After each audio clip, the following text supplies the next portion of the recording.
Les vagues roulaient vers la côte rocailleuse et se brisaient sourdement contre les falaises dentelées. Au-dessus d'eux, à l'horizon, le brouillard tenait comme un mur dense et humide. Et de ce mur sortaient peu à peu des ombres, allongées, au cou recourbé, pareilles à des dragons étrangers. Elles glissaient lentement vers la rive. C'étaient les Dreknars du Jarl Hroaldr, revenus sur la mer de printemps en quête de nouvelles terres, des argent et de gloire. À la proue de elle, un des navires se tenait Gerlog, son fils, un jeune homme aux épaules encore pas tout à fait affermies, mais au menton obstiné comme celui de son père. La cotte de maille pesait encore sur lui avec une lourdeur à laquelle il n'était pas tout à fait habitué. Mais il s'efforçait de se tenir comme elle avait porté depuis elle enfance. Et personne ne devait remarquer à quel point son cœur battait fort. C'était sa première expédition.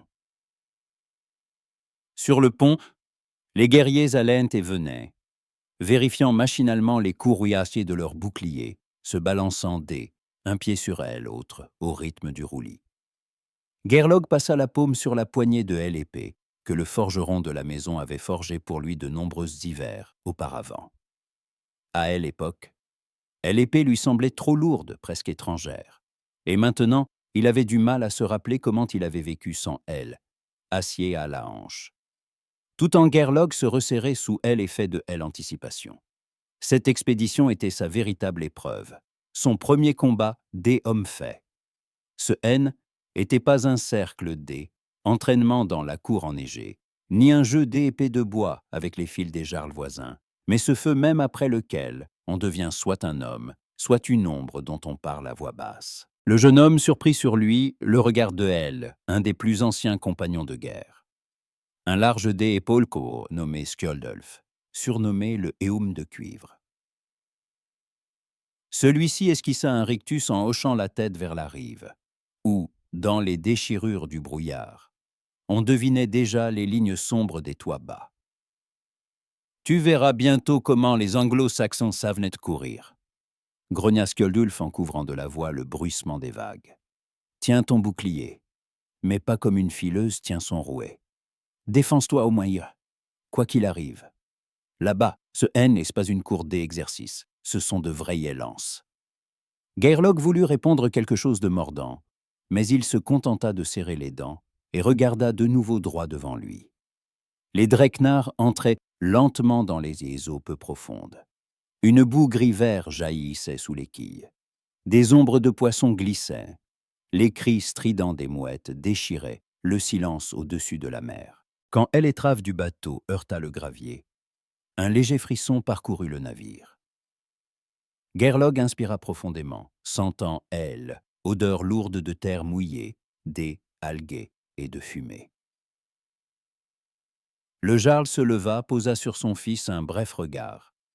Comme ça, il pesait sa force non avec les yeux un père, mais avec ceux un chef, puis hocha la tête. Les mots étaient inutiles. Gerlog répondit par le même bref mouvement de tête. Comme il acceptait un défi muet.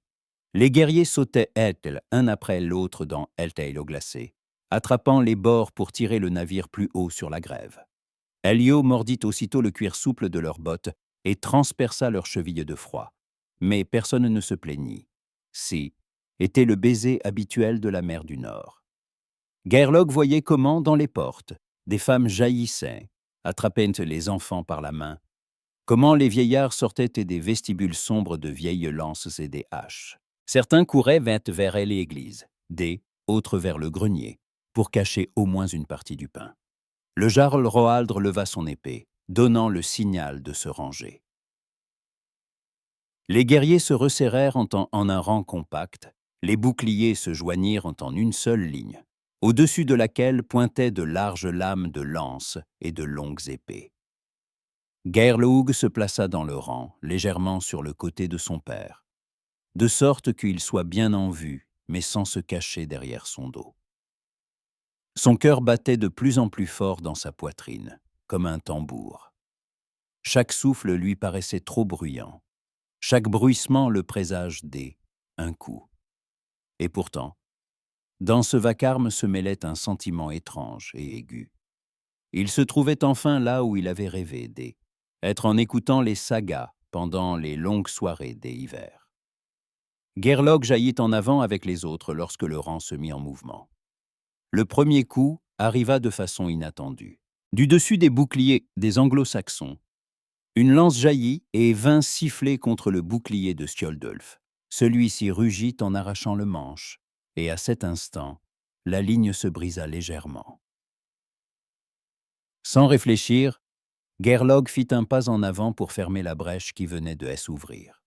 Devant lui se tenait déjà un bouclier étranger, un casque étranger, des yeux étrangers, pleins de rage et de peur. Et il frappa comme on le lui avait appris, de bas en haut, en mettant tout son corps dans le mouvement. La lame trouva la faille entre les anneaux de la cotte de maille, et le corps ennemi vacilla en arrière, en poussant d'un son bref, étonné.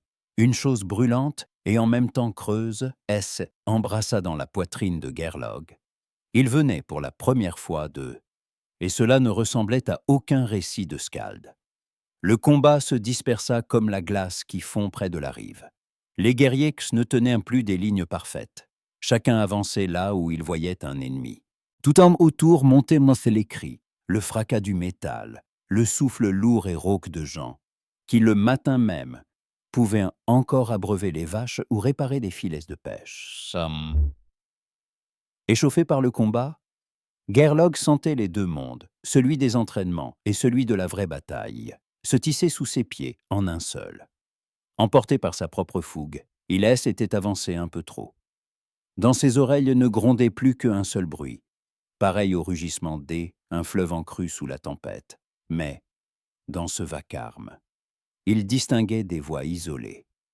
À un moment, le monde se réduisit à des chocs sourds, à de brusques éclairs de douleur, et forts.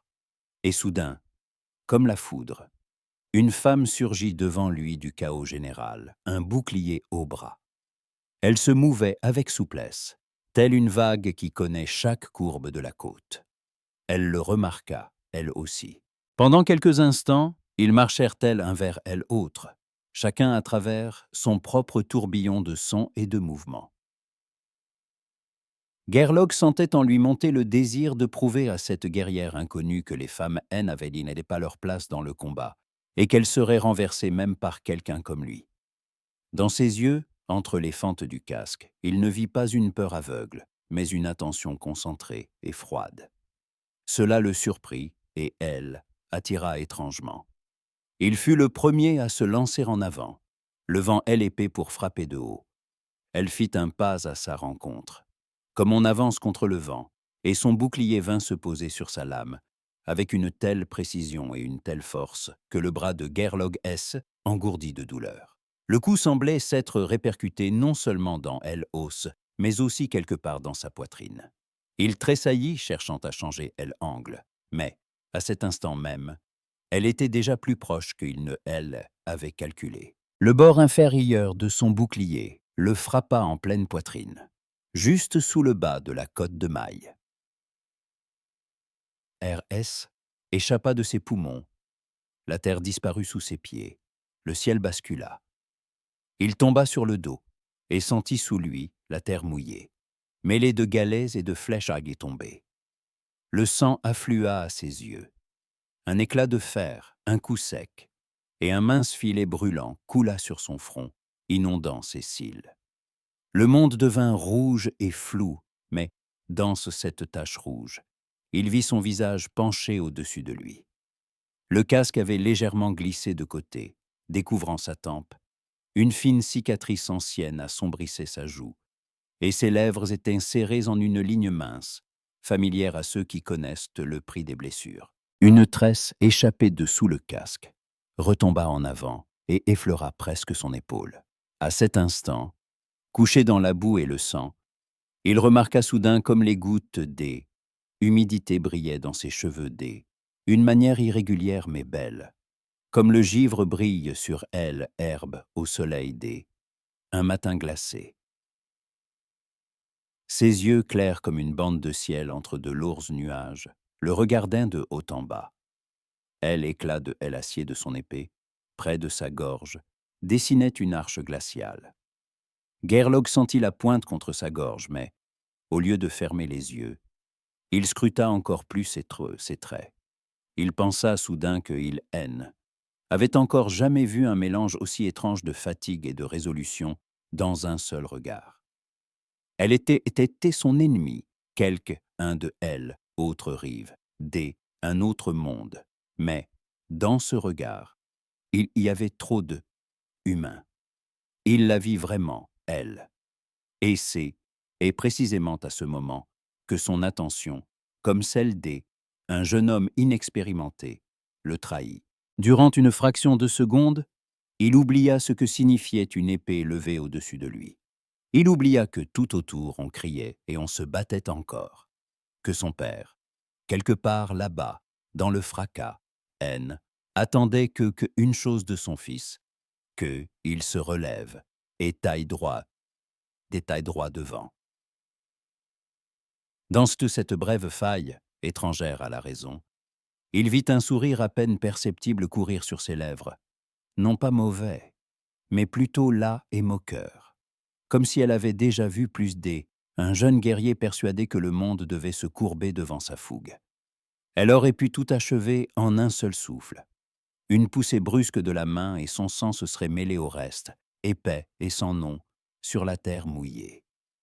Pourtant, au lieu de cela, sa main frémit légèrement. Elle jeta un regard de côté vers une autre langue de feu, qui échappait du toit de la grange la plus proche, vers les enfants qui couraient, vers le geste désespéré de son jarl, qui ordonnait de se replier vers la colline. Puis elle reporta de nouveau les yeux sur Gerlog. La lame, prête un instant plutôt à lui trancher la gorge, se déplaça de côté. Il sentit le fer froid glisser sur la peau de son front, en laissant derrière lui une traînée vive et brûlante. La douleur alluma en une ligne aiguë, mais elle y était étrangement légère en comparaison de elle attente de la faim. Elle le repoussa brutalement avec son bouclier pour se dégager le passage. Pour elle, Il-En n'était pas le centre du monde, mais un simple trait de plus dans ce matin-là. Se retournant, elle se dirigea vers les siens, couvrant la retraite, repoussant les coups de ceux qui tentaient de percer jusqu'au fuyard. Il tenta de se relever, mais ses jambes obéissaient mal. La terre lui semblait glissante, comme recouverte une fine croûte de glace, et le sang dans ses yeux transformait le monde en aquarelle floue. Tout près, Skjoldulf jurait à haute voix, et Gerlog aurait reconnu sa voix entre 100 autres. Un des flancs parvenait le cri rauque du jarl Hroaldr, qui appelait les siens à un nouvel assaut. Des voix danoises lui répondaient en levant en elles épée et lance. Mais Gerlog restait allongé et n'arrivait pas à contraindre son corps à obéir. Une vague lourde et visqueuse de honte monta dans sa poitrine. Le son un corps rendit à ses oreilles une clarté tranchante. Le signal signifiait que le combat était brisé, que un côté cédait, que autre consolidait son succès, ou que les deux camps étaient vidés de leur force, et tentaient, maintenant, à bout de souffle, de comprendre ce qu'avait apporté cette journée. Quelqu'un se pencha sur lui et le saisit rudement par l'épaule. « Vivant, le chiot du jarl !» grommela une voix familière. « Lève-toi avant que les sabots ne t'écrasent. » C'était Skjoldulf. Il souleva Gerlog et le remit un coup sur ses pieds. Le monde vacilla, mais le ciel, bas et gris, se retrouva tout de même à sa place. Les hommes du jarl Hroaldr se rassemblèrent plus près de la rive, sans se hâter de partir, mais sans se précipiter davantage vers la pente. Quelque chose, dans cette bataille, avait été difficile pour eux aussi.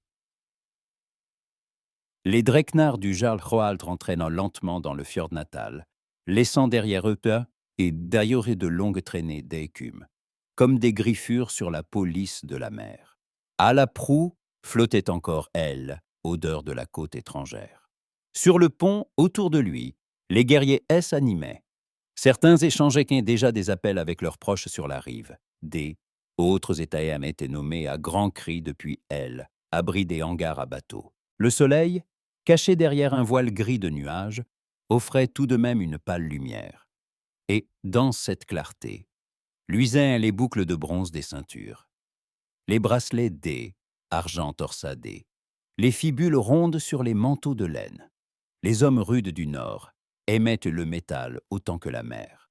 Chaque bracelet, chaque anneau, gardait la mémoire D, une expédition, D, un échange, D, un don. Gerlog se surprit à penser que lui-même avait encore bien peu des histoires de ce genre sur les mains, et, à cette idée, un froid salé aissé effritait en fine poussière quelque part en lui. Gerlog posa le pied sur la terre ferme et sentit monter dans sa poitrine un sentiment double. D'un côté, C était la maison, là aussi, odeur familière de la terre humide, la silhouette sombre de la grande halle du Jarl qui dominait les autres, la langue natale qui perçait à travers le tumulte, de elle et autres, le poids de la honte qui, l'aile, empêchait de redresser les épaules. Le bouclier sur son épaule lui semblait moins une protection que un fardeau superflu. Il sentait la cicatrice sur son front comme un sceau, un signe que verrait chacun qui approcherait assez, et chacun demanderait. Dans la grande halle, les bûches crépitaient dans elle, énorme foyer de pierre, quand les guerriers de retour y entrèrent. À elle intérieure, il faisait chaud et bruyant. Au mur pendaient des boucliers aux motifs sculptés, des lances, des cornes de chasse, des peaux de bêtes. Des bottes de plantes séchées, au parfum amer et sucré, couraient le long des poutres, à côté de flancs de lard fumé et de grappes de poisson. Les femmes passaient le long des bancs, avec de grands plats de bois chargés de viande et de pain. Une esclave, aux yeux baissés, versait hydromel et bière dans les coupes. S, efforçant D, évitait le regard de ceux qui appréciaient trop les plaisanteries à son sujet. Gerlog assis près du milieu de la table, mais non auprès de son père. Le Jarl Roaldr prit place près du haut fauteuil, orné de sculptures en forme de corps des animaux et de rameaux entremêlés. Sur ses épaules reposait la peau d'E, un ours blanc abattu de nombreux hivers auparavant, et sur sa poitrine brillait un lourd torque d'E, argent décoré de serpents de mer. Il leva sa coupe, jeta un rapide regard au fil de sa suite. Au plus jeune parmi eux, Gerlog, et un grondement d'E, approbation parcourut la salle. Pourtant, dans ce bruit, le jeune homme entendait davantage le vacarme habituel un banquet que la vraie gloire. Près du foyer, le scaldé entamait déjà son chant. Sa voix, aguerrie par de longs hivers, se déployait souple et tendue comme une corde dés et arc. Il parlait des toits fumants du village ennemi, des épées à deux tranchants, des coups valeureux et du lourd butin. En un seul souffle, il mêla à la chanson les noms des vieux guerriers, éprouvés par des dizaines d'expéditions, dont les exploits se répétaient année après année au coin du feu, ne changeant que de nuances. Gerlog ne fut mentionné que en passant, décrit comme une jeune lance qui avait goûté le sang pour la première fois. Les mots sonnaient bien, mais il n'avait pas le poids que le jeune homme espérait de tout son cœur. Quand les premières cruches des hydromels furent vides, les conversations habituelles et bruyantes commencèrent. Skjoldulf Home de cuivre S installa en face de Gerlog, posa les coudes sur la table, si bien que son large bracelet de cuir marqué du marteau de Thor brilla dans la lumière vacillante du feu. Il plissa les yeux en détaillant la cicatrice fraîche sur le front du jeune homme, et les coins de sa bouche se relevèrent dans un rictus familier. « Dis-moi, Gerlaug, commença-t-il lentement, en prenant soin de parler un peu plus fort que nécessaire. Est-il vrai que ta tête a été décorée non par la main d'E, un vieux guerrier, mais par le bouclier d'E, une fille du pays? Les conversations se turent aux tables proches. Certains reniflèrent, autres se retournèrent, pour mieux entendre la réponse. Quelques jeunes guerriers souriaient déjà, savourant à elle, avance le divertissement. Gerlog sentit la chaleur du feu se changer soudain en frisson qui lui courut le long du dos. Il ne détourna pas le regard. Ah, Pada, une fille, lança T. Il en S, efforçant de garder une voix égale. D une porte-bouclier. Quelques rires fusèrent, un D, autres claquèrent de la langue. Joldulf secoua la tête, comme pour admettre que la réplique N était pas mauvaise, mais que cela ne suffisait pas. Porte-bouclier, fille. Quelle différence. Fit-il traîner D, un ton paresseux. Au fond, S est pareil. LT a bien laissé allonger dans la boue, comme un gamin qu'on en a pris en pitié. J'y ai tout vu. Tu peux être fier, tu t'es, et fait de remarquer. Mais pas tout à fait comme tu, elle, avais prévu. Les rires redoublèrent. Dans les yeux de certains anciens passa une ombre de désapprobation, non envers Gerlog, mais envers le sujet lui-même. Boire à la honte haine n'était pas jugé digne. Mais la jeunesse exultait. Gerlog serra les poings si fort que ses jointures blanchirent. Les paroles de Skjoldulfen étaient, en soi, pas pires que bien des autres prononcées pendant les banquets.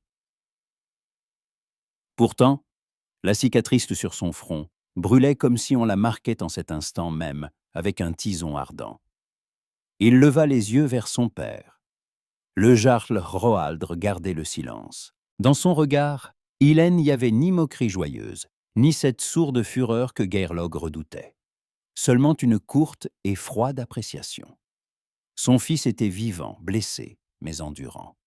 Pourtant, il n'y avait pas dans ses traits cette flamme de fierté que Geirlog rêvait d'y voir. Comme si tout ce qui était passé sur la côte étrangère N était que le début d'un conte, et que ce conte N était pour elle instant clairement pas en faveur du jeune homme.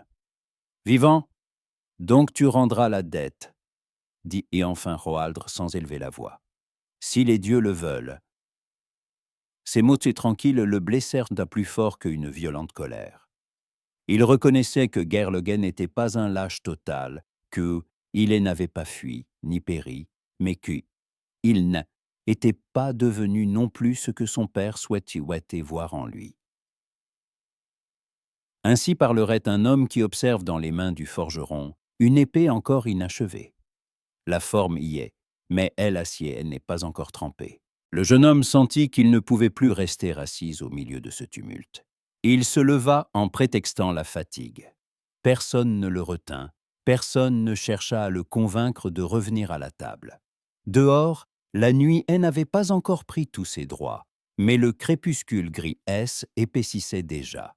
Ses pas le menèrent D, eux-mêmes au bord de la pente, D ou S, ouvraient la vue sur elle, au noir du fjord.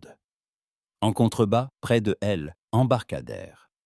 Les dreknars immobiles se balançaient à peine, comme des bêtes fatiguées qui ont besoin de repos.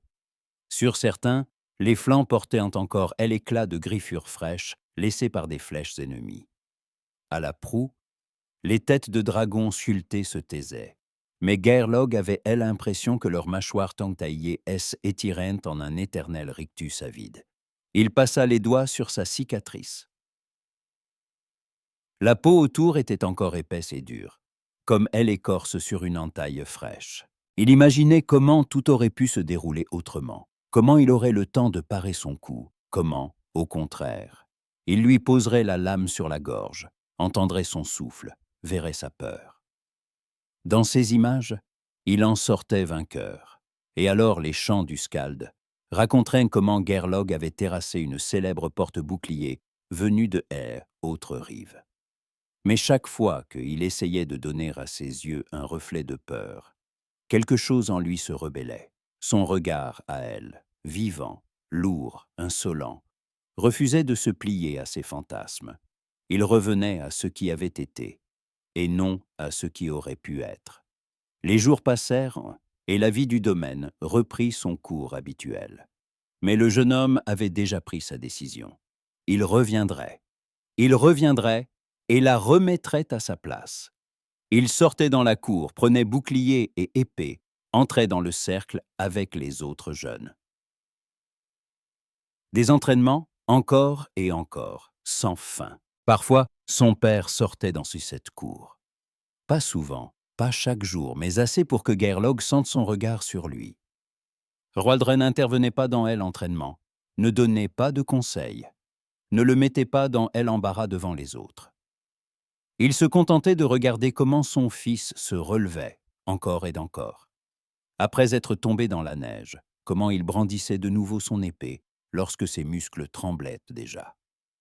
Dans ses rares regards, il passait parfois quelque chose qui ressemblait à une approbation, mais les paroles du jarl restaient tout aussi parcimonieuses. Vivant, il entraîne. Donc, il haine et pas encore perdu. L'hiver passait peu à peu au début du printemps. Entre le clan de Geirlaug et cette rive Laes étirait une vieille vendetta, comme une corde tendue entre deux navires, à laquelle on accrochait chaque année de nouveaux poids. Désormais, il devenait plus qu'un simple guerrier dans un raid de plus. Son père faisait partie de ceux qui avaient lancé ce cercle de sang, et chaque nouvelle expédition prolongeait un compte ancien.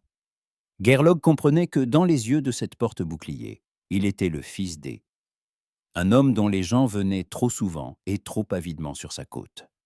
Et pourquoi alors l'avait-elle épargné? Un soir, quand le feu dans le foyer montait particulièrement haut et que le vent hurlait derrière les murs, Geirlaug se décida à parler à son père de à venir. Il l'aborda non pas pendant un banquet, pas devant toute la suite, mais au crépuscule, quand la grande halle n'était pas encore remplie de monde et que seules quelques femmes, près du foyer, affairient à la cuisine. Le jarl était assis à la table, triant des boucles de bronze et des pointes de flèches en fer, vérifiant ce qu'il faudrait commander au forgeron. « Père », commença Geirlaug en sentant son cœur se remettre à battre trop vite. « Il y a un nouveau raid sur cette côte. Je veux marcher au premier rang. » Roaldre leva les yeux vers lui. Dans son regard, fatigué par tant années passées, à fixer la tempête, il haine. Il n'y avait pas de surprise. Seulement une question. Pourquoi avait-il choisi de prononcer cela à voix haute, précisément maintenant? Eh bien, peut-être que c'est. Et là que tu as une chance de te montrer. À présent, il ne t'est plus permis de fléchir. Geirlaug acquiesça. Passèrent encore plusieurs lunes, remplies d'entraînements, de travaux, attentes. Hiver céda enfin tous ses droits. La glace recula et le fjord accueillit de nouveau librement l'eau salée de la mer. Les dreknars se tenaient le long de la rive, comme des chevaux impatients, prêts à bondir à tout instant. Les maîtres vérifiaient et les coutures des voiles de cuir, et le forgeron ne laissait pas ses fourneaux éteindre jusqu'à la nuit, alignant sur la table des lames neuves et brillantes, et des rivets tout frais pour les casques. La mer, derrière les murs de la grande halle, grondait doucement, comme à son habitude. Dans son rythme sourd, Geirlaug entendait désormais non seulement l'appel du butin, mais aussi un appel à la réponse qu'il était tenu de donner. Geirlaug se tenait près de la proue, près des mâchoires sculptées du dragon, et regardait droit devant lui, là où le soleil levant perçait à peine la brume grise. Durant ces longs mois d'hiver, ses épaules avaient pris de la force. Ses gestes étaient devenus plus courts et plus sûrs. Et, dans ses yeux, au lieu de émerveillement enfantin, s'était installé ce calme obstiné, qui naît de nombreuses chutes et de tout autant de levées. « Reste près de moi », dit doucement Skjoldulf approchant de Geirlaug et en rajustant le bouclier sur son épaule. Geirlaug renifla, mais ne répondit pas. Les guerriers sautèrent dans l'eau et un nouveau combat commença. En marchant vers le sable, Geirlaug voyait des silhouettes se faufiler entre les maisons et une coulée de corps dévaler la pente de la colline. Durant les mois passés, ce village avait appris à se mettre en rang bien plus vite. Très vite, il la vit. Bien plus vite qu'il ne aurait cru. Elle se tenait un peu sur la gauche du centre, pas aux côtés du seigneur, mais pas non plus dans les derniers rangs. Dans ses mouvements, il n'y avait ni agitation ni fureur ostentatoire, seulement une attention concentrée. N'avait pas changé. Il sentit tout son être se tendre, comme une corde et arc-que-cou. On aurait gardé trop longtemps bandé. Il avait imaginé cet instant pendant de nombreuses nuits. Et le voici enfin. Le rugissement du corps du jarl Roaldre déchira errent comme un coup de marteau sur elle, enclume. Les Danois avancèrent, pas après pas, sur les galets quais mouillés, sur la bande de sable poisseuse, sur l'étroite frange de terre où la mer N avait pas encore effacé les traces de la vie locale. Gerlog marchait en première ligne et sentait, à chaque pas, sa respiration devenir plus profonde et son cœur plus calme, comme si tout ce qu'il avait répété en lui-même coïncidait enfin avec le réel. Le choc des boucliers tonna comme le tonnerre, mur contre mur, et les deux côtés, tels des êtres vivants, laissèrent échapper un même son rauque de tension.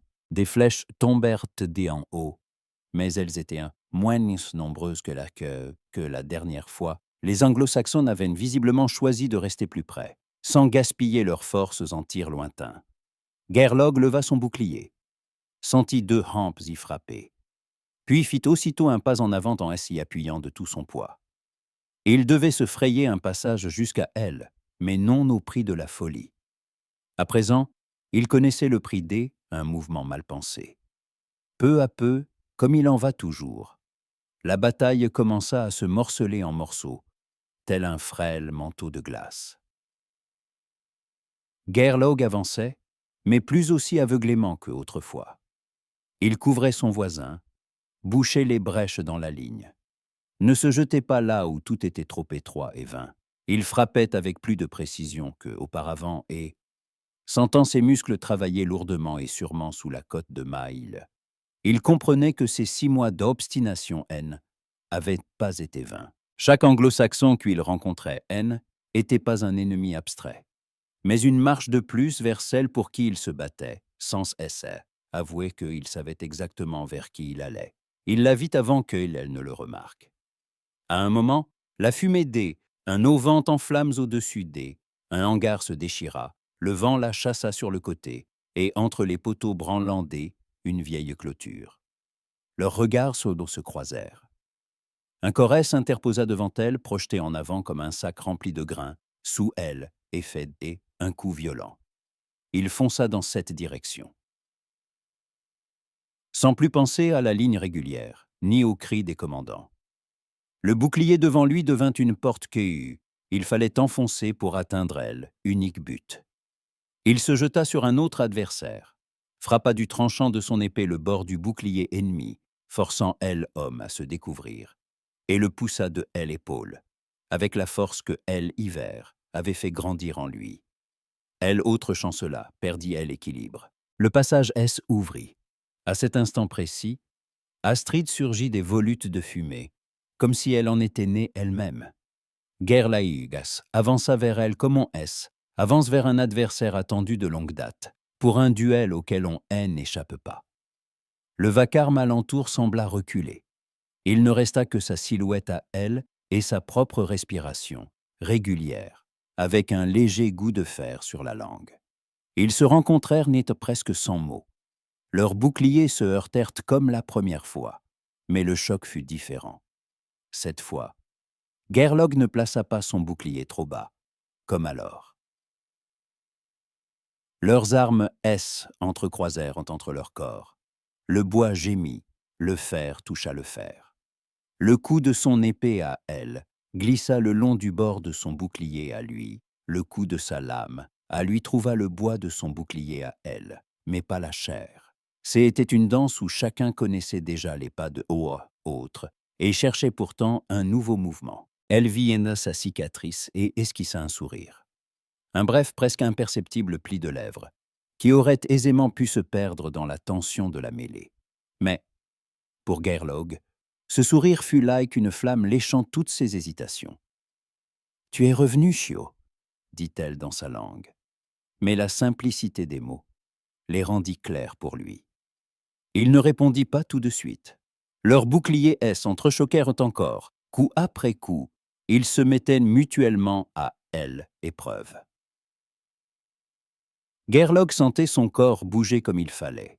Ses pieds ne glissaient pas. Son épaule ne partait plus trop tôt en avant. Sa main ne se perdait plus en coups inutiles. Toutes les leçons, tous les bleus, toutes les chutes parlaient maintenant avec lui. Tu as appris. lança T, elle un instant plus tard, quand son épée passa près de son poignet à elle, frôlant presque la peau, mais S arrêtant à elle, endroit où aurait commencé un sang inutile. Cette fois, ce fut lui qui prit son bouclier à elle, au mauvais moment.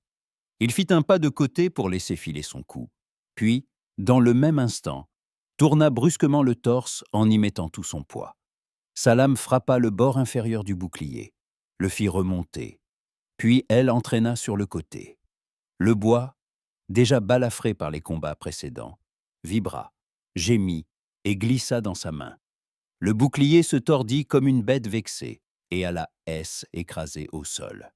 Sans son bouclier, Astrid semblait, elle, espace D, un battement de cœur, plus fine, plus légère.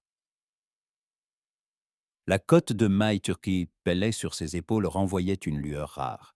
Ses cheveux collés à ses tempes s'échappèrent du casque. Mais elle ne recula pas. Elle tenta de faire un pas en arrière pour reprendre sa prise sur l'épée. Mais Gerlog était déjà plus près qu'eux autrefois.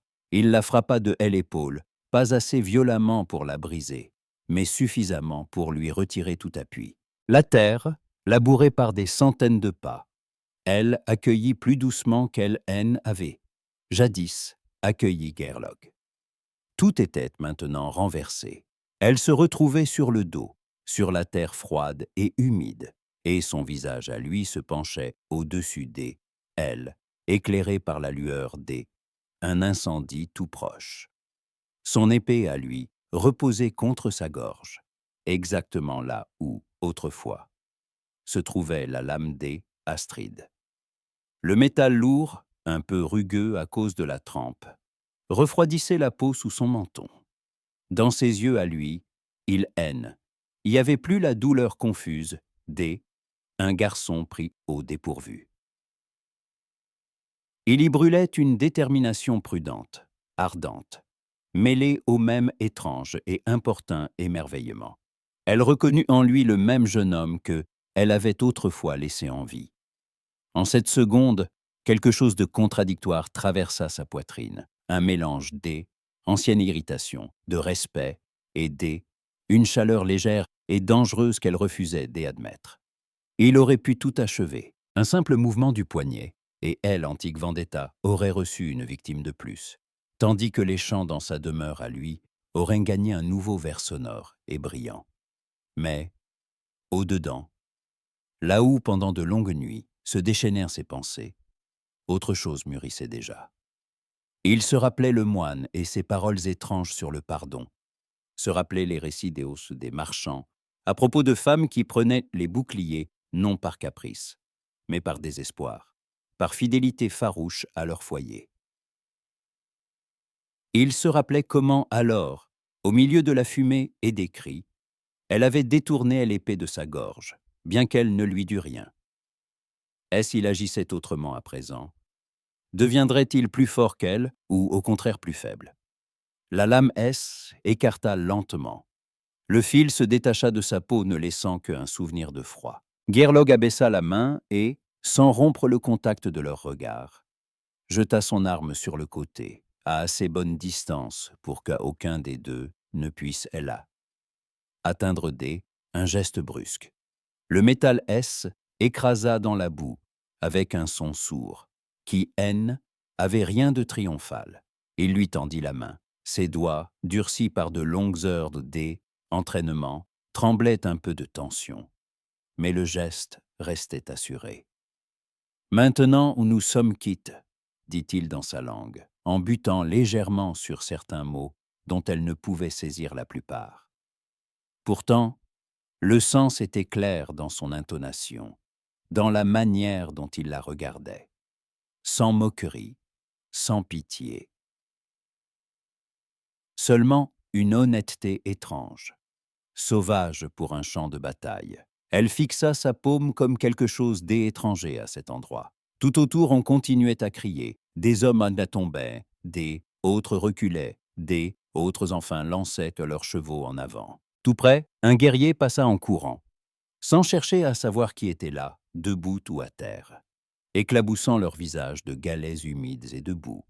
Pourtant, entre eux, un îlot de silence venait apparaître, où il Existait plus ni ancienne rancune, ni sang encore chaud, ni hurlement de seigneur. En un seul instant, une bataille entière se déroula à elle, intérieure des Astrid.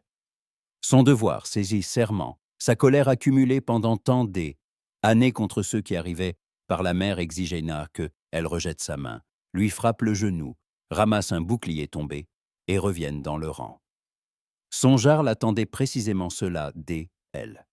Son peuple, s'il la voyait accepter être relevé par un ennemi, y verrait un déshonneur.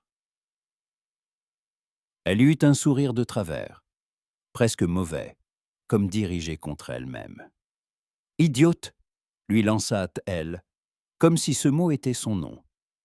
Et pourtant, elle prit sa main, ses doigts. À lui se refermèrent autour de son poignet. Il sentit, sous la peau un peu rêche à cause de la cale des armes, battre son pouls, aussi rapide que le sien. Il la remit sur pied dès un coup sec, sentant la cotte de Michael sur ses épaules se balancer lourdement. La terre molle aspirait leurs bottes. Pendant un battement de cœur, ils furent si proches que ils auraient pu entendre la respiration et elle, un de elle et autre, si les cris alentour n'avaient pas été si forts. Cette proximité était presque insoutenable, et pourtant étrangement juste. À gauche, un cri jaillit, brusque et familier. Était la voix de son jarl à elle, qui appelait son monde à se replier vers la colline, plus avant dans le village. À droite, un rugissement répondit, celui un des hommes de Hroaldr, ordonnant aux siens de ne pas enfoncer dans les ruelles étroites, de peur de se laisser piéger. Le monde qui était réduit un moment à eux deux, se rouvrit soudain, leur rappelant qu'ils étaient que deux filets dans un torrent immense. Geirlog lâcha sa main. Aucun triomphe sur son visage, aucune attente de gratitude. Il se contenta de hocher légèrement la tête, presque imperceptiblement. Astrid jeta un rapide regard aigu sur la ligne des Dreknar, sur les hommes de Hroaldr, sur lui. Elle ne savait pas encore ce que lui réserverait cette situation, mais elle sentait clairement que le destin venait de leur jeter une chance entre les doigts, trop rare pour être rejeté un simple geste. Et soudain, il se mit à se tourner et à scruter autour eux. Puis elle, attrapa par la main. Elle se déroba. Il lui montra du geste un vieux grenier branlant. Le combat autour eux se déplaçait peu à peu vers la colline.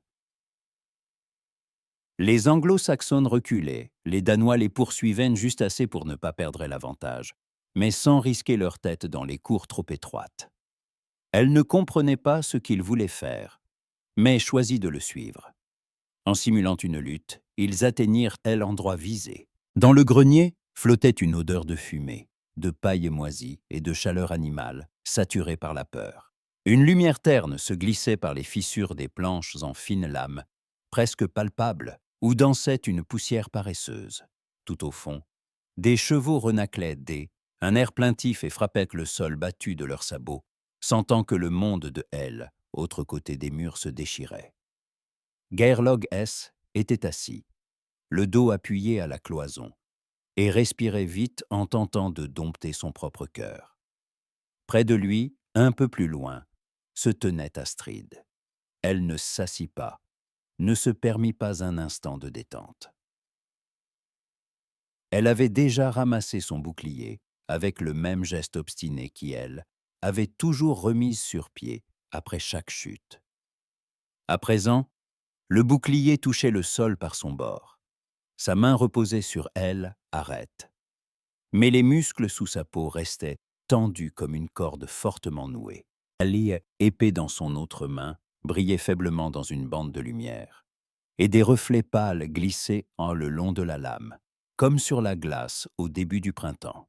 « Tu es fou, dit-elle une voix basse, sans le regarder, en tournant un doigt près de sa tempe. Sa voix était rauque à force de crier, mais laissait entendre le métal.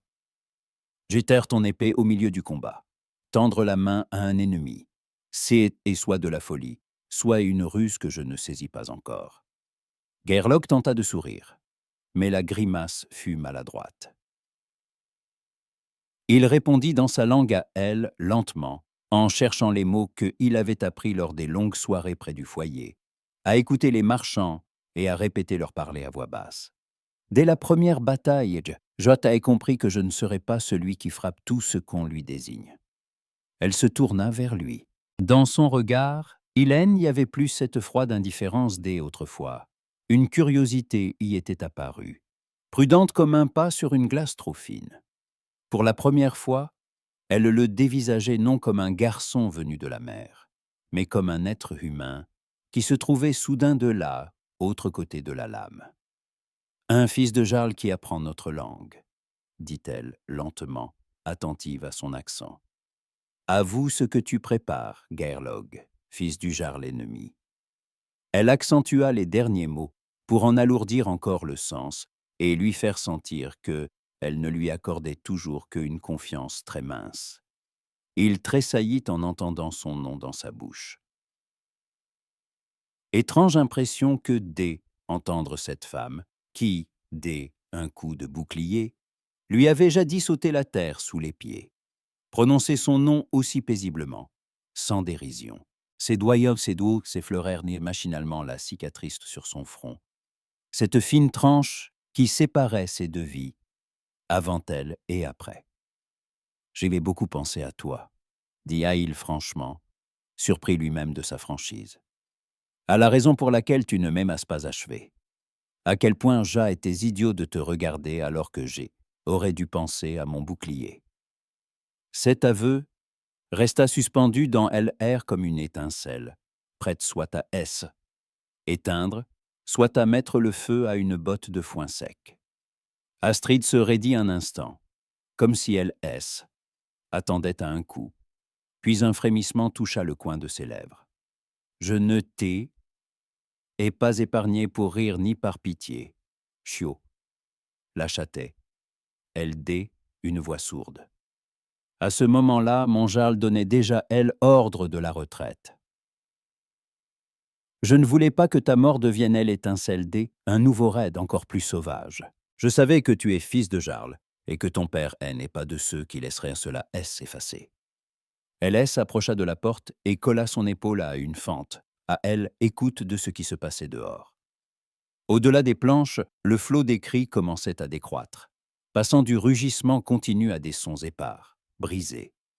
Cela signifiait que le combat soit touchait à sa fin, soit que les combattants, épuisés, reculaient chacun vers son propre rivage. Je pense que si tu étais mort là-bas, dans la boue, peut-être que ce serait au jour, puis mon tour de finir dans la poussière. Mais le fait que tu sois vivant est devenu un outil. Pour moi, pour mon Jarl, un plan M te est venu, pendant que tu clignais des yeux comme un amoureux. Sa rudesse ne le blessa pas.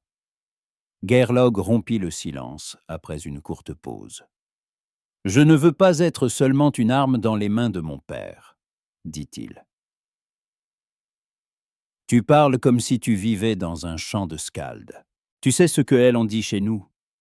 Qui veut trop reçoit peu, » répondit-elle. « Mais ici, Geirlog, ce n'est pas une saga racontée au coin du feu. Il n'y a pas de place pour les belles paroles. Cesse de faire « elle », idiot. Deviens un homme. » Il se releva lentement, en S, aidant de la paume contre la planche rugueuse du mur. Son corps protestait de douleur. Mais rester debout était plus supportable que de rester assis dans la poussière, comme un prisonnier. Il fit un pas vers elle, presque à portée de bras. « Ne fais pas semblant, je vois que toi aussi tu es épuisé. Tu as tout de même des yeux de femme, doux et fatigués. Alors trouve-moi une troisième voie, » dit-il. « Ni le bouclier, ni la marque du lâche. Tu connais cette rive mieux que moi. Tu connais ton Jarl. Je connais mon père. Peut-être que, si tu me livres à lui, il renoncera à brûler tout. Il faut le menacer, mais faire en sorte que je reste en vie. J'ai encore quelques projets dans ce monde-ci, » ajouta-t-il en lui adressant un clin d'œil, œil et en S, avançant un pas. Elle arqua un sourcil et lui lança un regard sévère.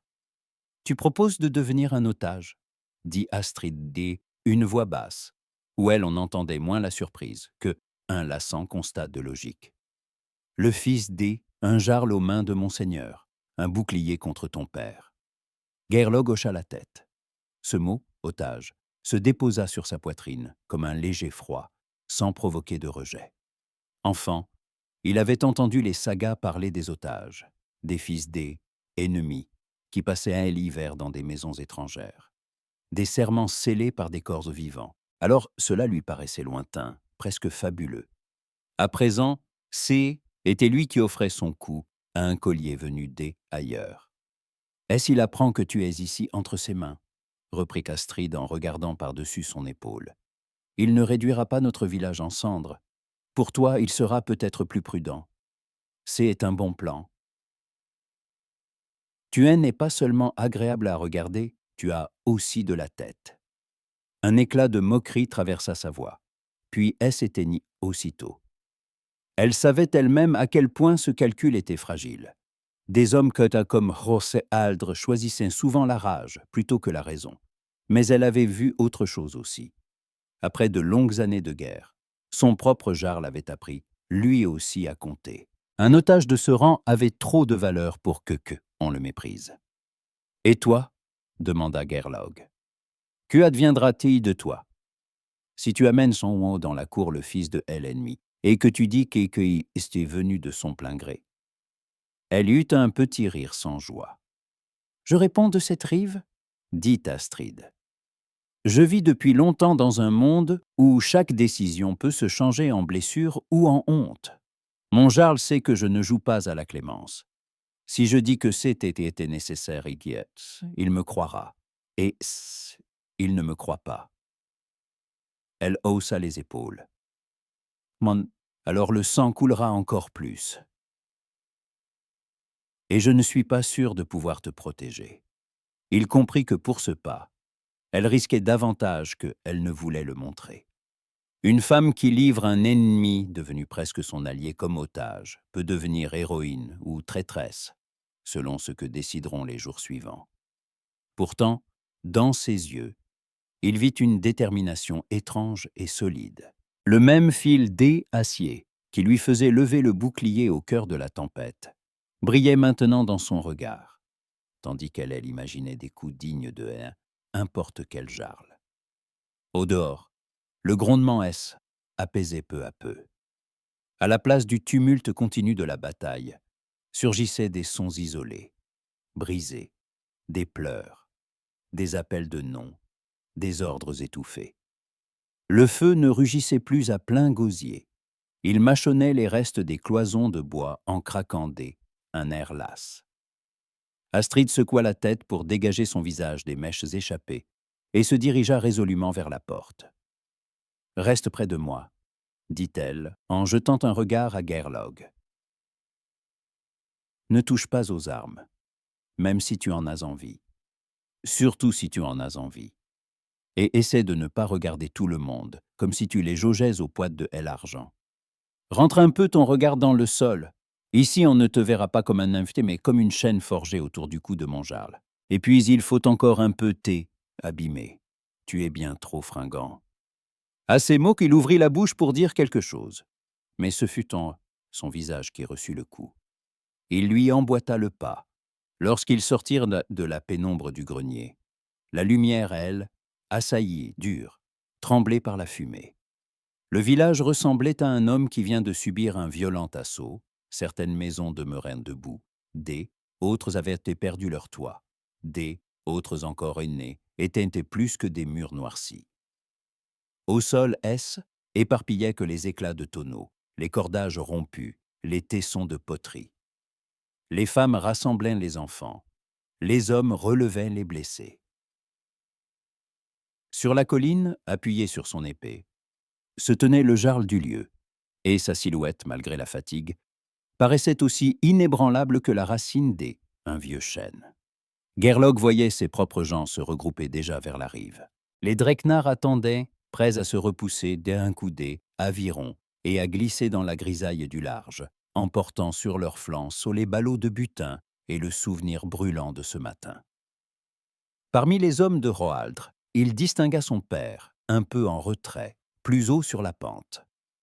Roaldre ne regardait pas son fils, mais les anglo-saxonnes, leurs rangs, leurs collines. Entre eux, s'étendait comme un large fleuve, un espace chargé de fumée, de corps et odeurs de brûlé. Un instant, Gerlog eut la pensée que il courait maintenant. Il se jetait en bas pour rejoindre les siens et se placer aux côtés de son père. Tout reprendrait sa route habituelle. Mais cet élan éteignit aussi vite qu'il était venu. Il se rappela qu'il avait récemment laissé tomber son épée dans la boue pour lui tendre la main. Il retournait à présent en arrière. Tout ce qui était passé entre eux deviendrait une faiblesse. La sienne à elle aussi. Astrid avançait sans presser, allure. Les guerriers de son jarl s'écartaient, la laissant gagner le centre de la hauteur. Certains la regardaient un temps dessous, autres dévisageaient ouvertement le grand jeune homme en cotte de maille qui suivait la porte bouclier, sans lien, sans armes, mais avec cette expression particulière de ceux qui ont déjà accepté leur sort. « Tu es sûr ?» demanda TL doucement par-dessus son épaule, comme si elle lui offrait une dernière échappatoire. « Oui, » répondit-il à la même hauteur de voix. Au pied de la colline, des gardes les stoppèrent. Un large des épaules, avec des mèches grises dans la barbe, fit un pas en avant et leva sa lance en barrière. « Astrid, qui amènes-tu là ?» demanda Théil, un ton où vibrait une surprise peu amène. « C'est bien, le fils de cette bête venue de la mer. » Justement pour cela, je hais amène, au lieu de le laisser pourrir près de la rivière, répondit-elle calmement. Le garde se tut, serrant le fût de sa lance à en blanchir les jointures. Son regard passa du jeune homme au sommet de la colline, puis à la maison du jarl. Il y avait dans ses yeux un mélange de haine, de peur et de cette lourde sagesse de paysan qui connaît trop bien le prix de la vengeance. Après un instant, il s'écarta pour les laisser passer. Dans la cour de la ferme, le tumulte restait vif. Les serviteurs traînaient des sasseaux, des os pour achever, éteindre les poutres encore fumantes. Des vieilles femmes bandaient les blessés, à même herbe. Certains priaient devant une croix de bois plantée au mur. Autres, au contraire, chuchotaient sur les dieux anciens auxquels il vaudrait mieux offrir un sacrifice pour sauver ce qui restait. Les chiens couraient en tous sens, affolés par l'odeur du sang et des étrangers.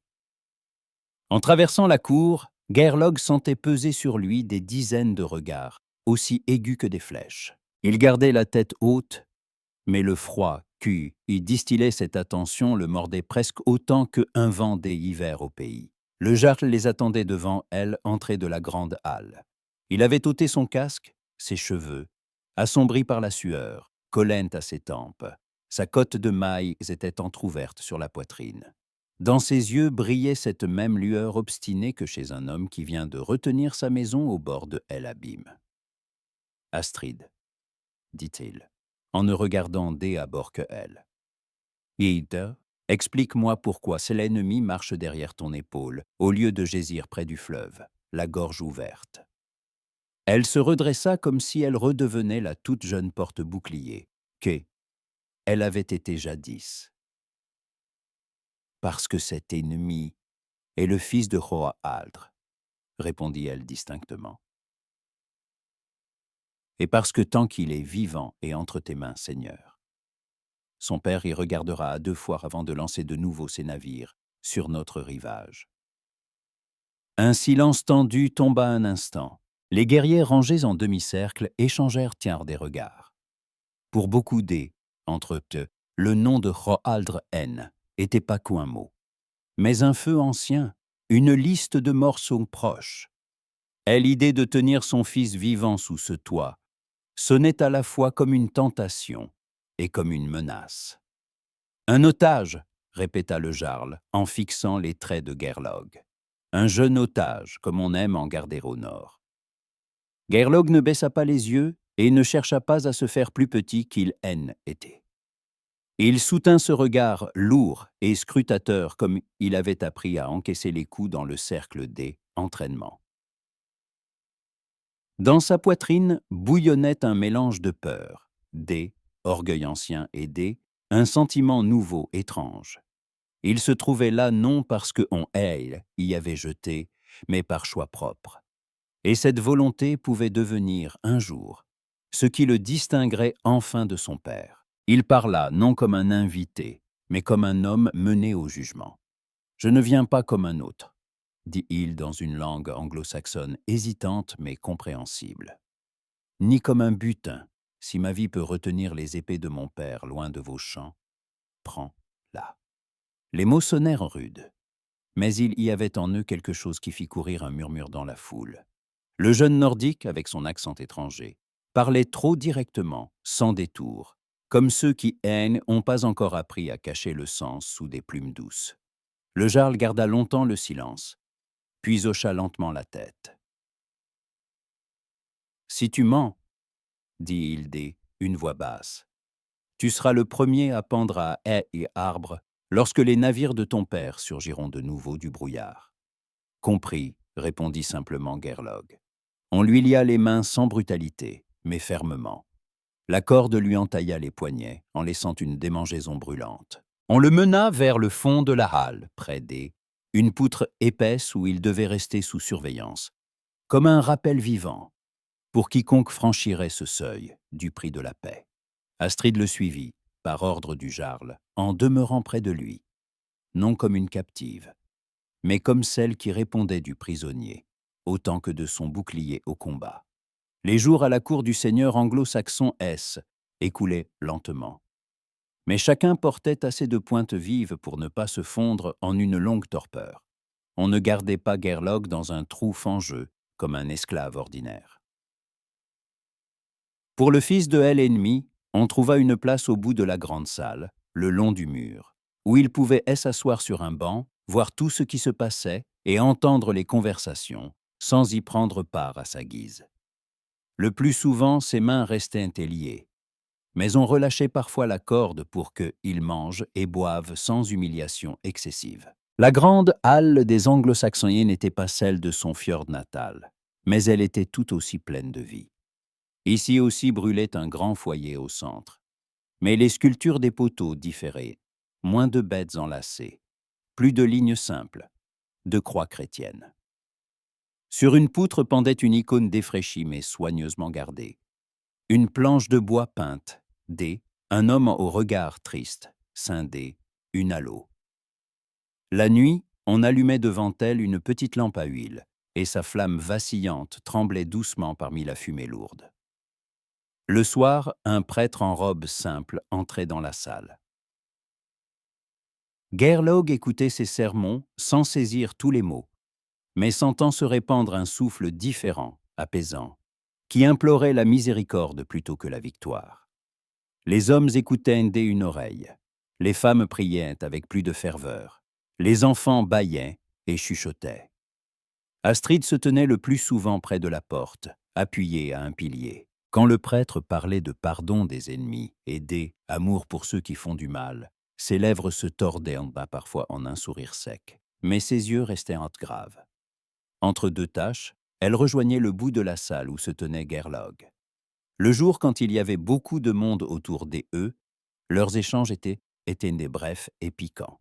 « Habitue-toi au regard », dit-elle un jour en désignant les guerriers qui dévisageaient Guénan le Nordique sans se cacher, comme une bête dangereuse en cage.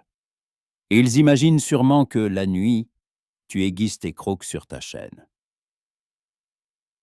Pour l'instant, je aiguise que ma langue, répondit-il en forçant un sourire. Elle renifla avec dédain, mais resta encore quelques instants.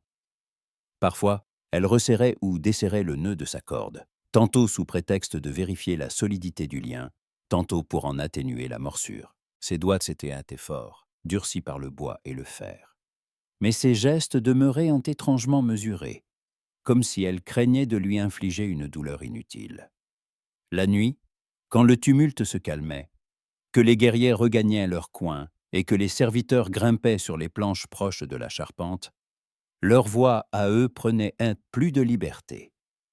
Le feu crépitait, le vent sifflait parfois dans les fentes, et, dans cette demi-obscurité où les rêves d'autrui se mêlaient à leurs chuchotements, naissait une autre forme de proximité.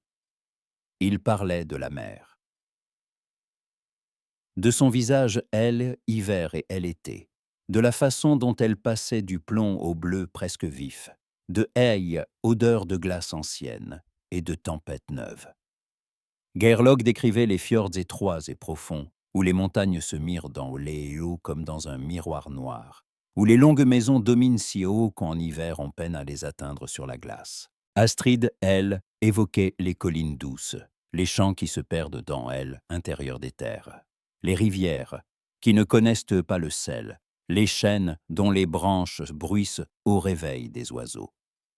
Parfois, ils se heurtaient quand on est sur les dieux.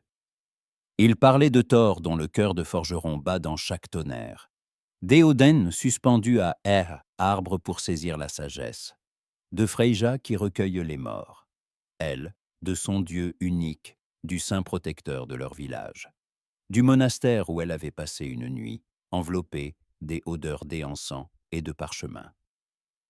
Leur échange restait moins une querelle qu'une façon prudente de tâter une foi étrangère. Ni elle un ni elle autre haine étaient disposés à renier leur Dieu, mais chacun cherchait à comprendre comment elle autre pouvait avancer avec des autres prières aux lèvres. « Tu apprends vite à parler, fils de Hroaldr, remarqua Astrid. Encore un peu, et tu parleras comme un vieux sage, compliqué et trop énigmatique. Les bruits de la vendetta qu'il y ait bourré, Hroaldr pour eux, au jarl de cette terre, parvenaient jusqu'à Geirlog en lambeaux de phrases. Il entendait les guerriers se rappeler les anciens raids, la fois où son père avait brûlé le domaine du frère du seigneur actuel, ne laissant derrière lui que braise et fumée. Il entendait aussi, elle, l'histoire du camp d'Équiver des Nordiques, surpris et massacré en représailles. Chacune de ces histoires tombait en lui comme une pierre dans un fleuve, et les ondes qu'Ouali soulevait sur sa conscience persistaient et longtemps, lui rappelant qu'il n'était pas là par hasard, mais comme un nœud serré depuis des années.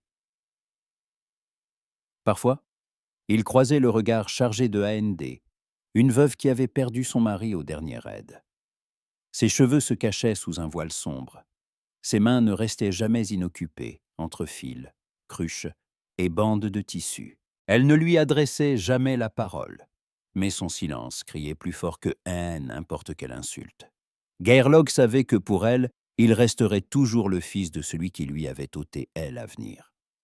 Entre eux, à lui et Astrid, croissait peu à peu non seulement une prudence réciproque, mais une étrange intimité. Il savait tourner en dérision ses propres peurs, la gaucherie de sa langue étrangère. Elle, qui vivait entourée des hommes rudes et peu bavards, se laissait parfois aller à rire, un rire bref et rauque qui plissait le coin de ses yeux. Alors, elle n'était plus seulement une porte-bouclier, mais une femme portant sur les épaules le fardeau des attentes des autres autant que le poids du métal. Ainsi, nuit après nuit, dans la pénombre de la halle anglo-saxonne, le jeune otage et la guerrière D, un autre rivage, tissaient leur destin de mots, de regards, de brefs contacts, quand elle redressait son lien ou lui tendait un gobelet d'éo. Le tonnerre se rapprochait des côtes appalant, comme une rancune trop ancienne.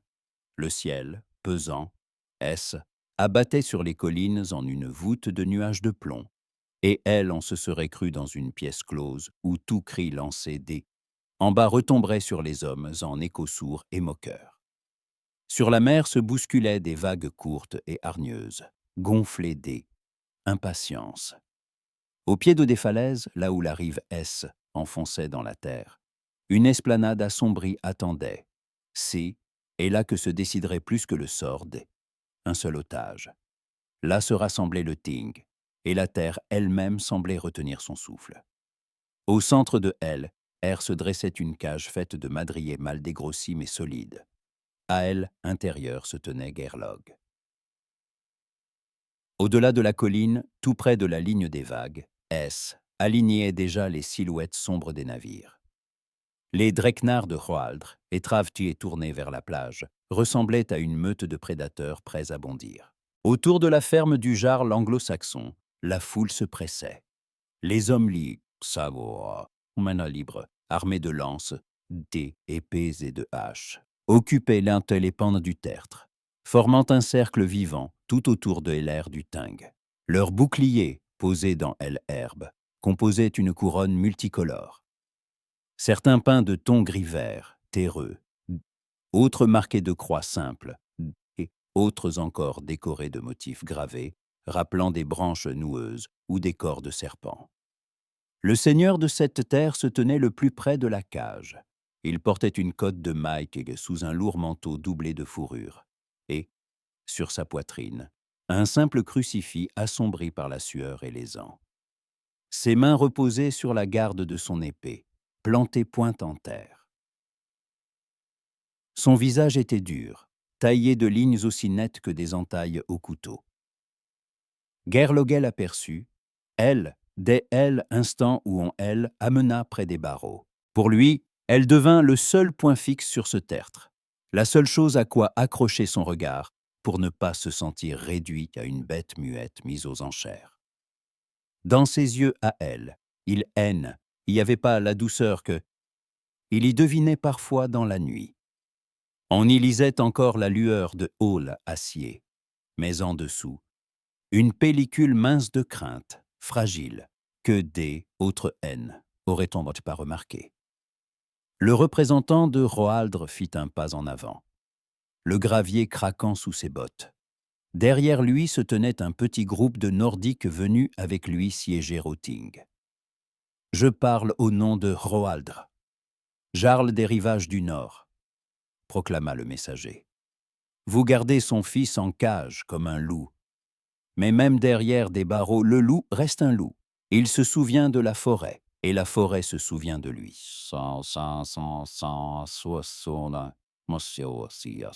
Il se fit entendre non pas comme un invité, mais comme un homme conduit au jugement.